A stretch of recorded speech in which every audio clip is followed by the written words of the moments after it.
gas prices. I filled up my car, I think before I came up here, it was $5.40 something cents. And that was even cheaper for me. And this is $4.19. So I was like, this is crazy. But weather could be a factor on some of the nation's roadways, with rain along the I-95 corridor in the east and winter storms in the Pacific Northwest. Zoreen Shah, ABC News, Los Angeles. If you're flying in and out of Eppley Airfield today, you can expect mostly smooth sailing. Here's a live look at the flight status from Fly Omaha. Looks like all the flights coming in tonight are still on time. As always, check with your airline before you head to the airport. A person was in critical condition last night after a crash between a motorcycle and a car. Take a look at the scene just before 10 last night near 96th and Park Drive. Police have not identified either of the drivers involved in the crash. The cause is still under investigation. In Decatur County, Iowa, an investigation continues after a body is found in a burned vehicle. Someone discovered the car yesterday in a field that's just east of Leon, Iowa. The Decatur County Sheriff says there were no missing person reports in the area, and authorities believe they may have identified the victim, but they will not release the person's name until they complete an autopsy. The Iowa Division of Criminal Investigation and the Iowa State Patrol are also investigating. As of now, they don't believe there was criminal activity involved. Well, staying in Iowa, troopers named the 53-year-old who died in a semi-truck crash on the interstate. The troopers say Terrence Allen of Las Vegas was driving the wrong way on I-80 when he hit a bridge pillar. This was in Cass County yesterday near Anita. Allen died at the scene.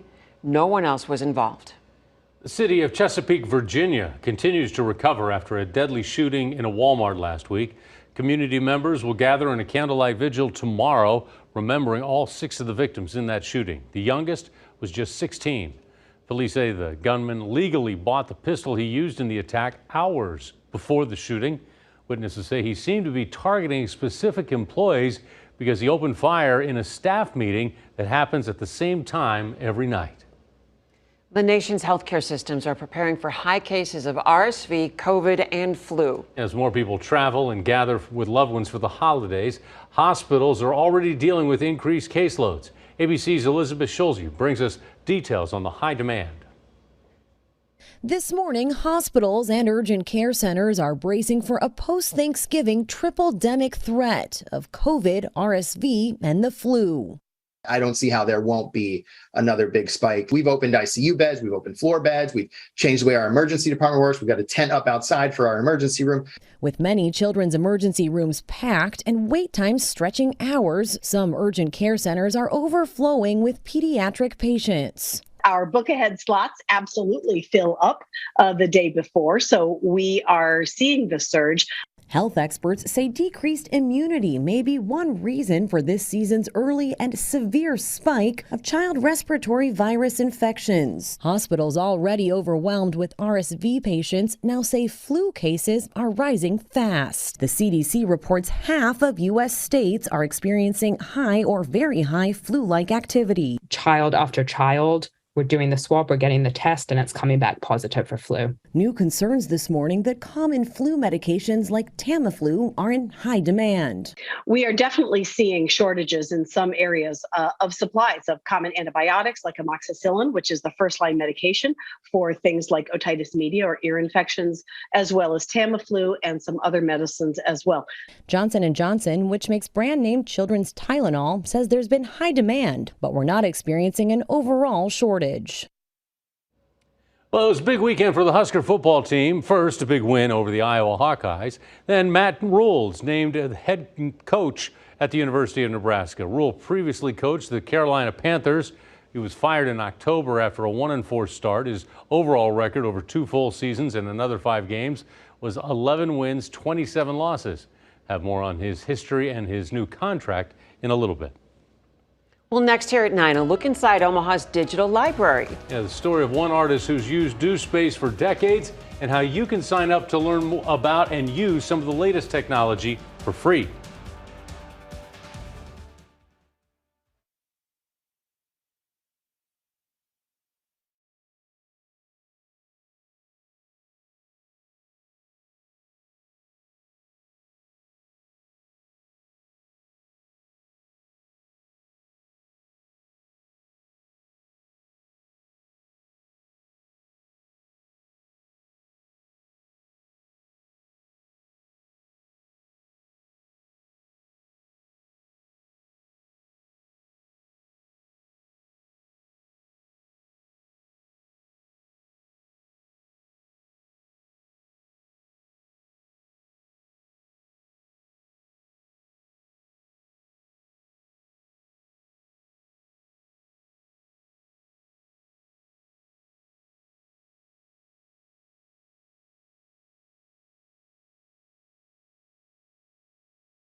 It's a space to help Metro residents flourish.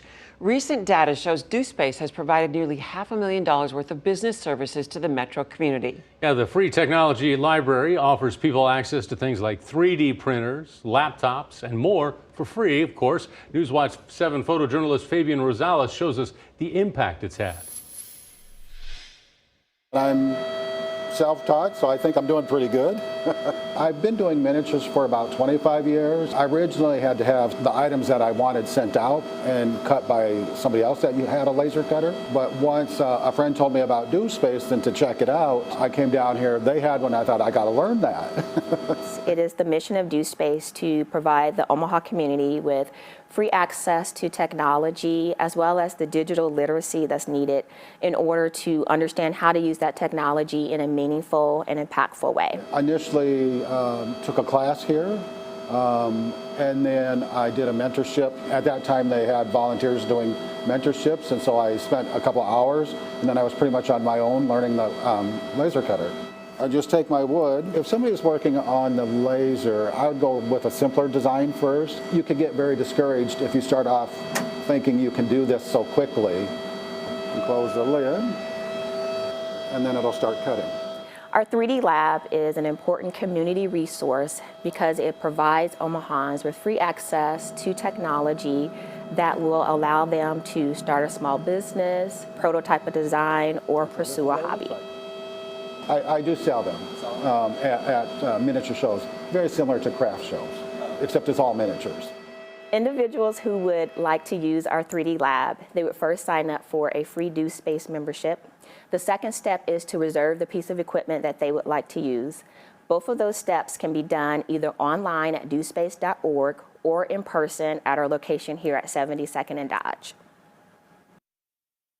Let's go build something. Yeah, exactly. What happens if the 3D printers start printing 3D printers? That's good. They're going to take over the world. They are going to take over the world. Of course, they can only just print. I mean, what is going on in that head of yours? I've wondered for years, Julie. Oh.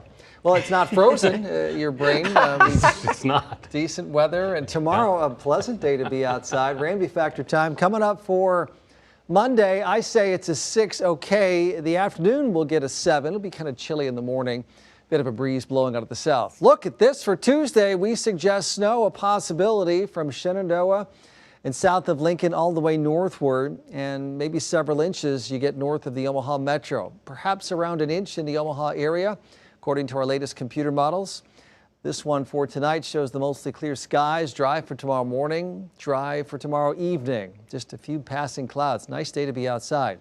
Clouds thicken up tomorrow night. Tuesday, some indication of light precipitation around morning, but maybe not right over the Omaha Metro. But then the atmosphere moistens up. We get a band of snow briefly to the north of us and then a little more perhaps southeast of us. These things are notorious for being very narrow, sometimes more than the computer models suggest, but covering only small little bands. So it's possible that some areas will just get flurries. Some areas get an inch or two of snow out of that.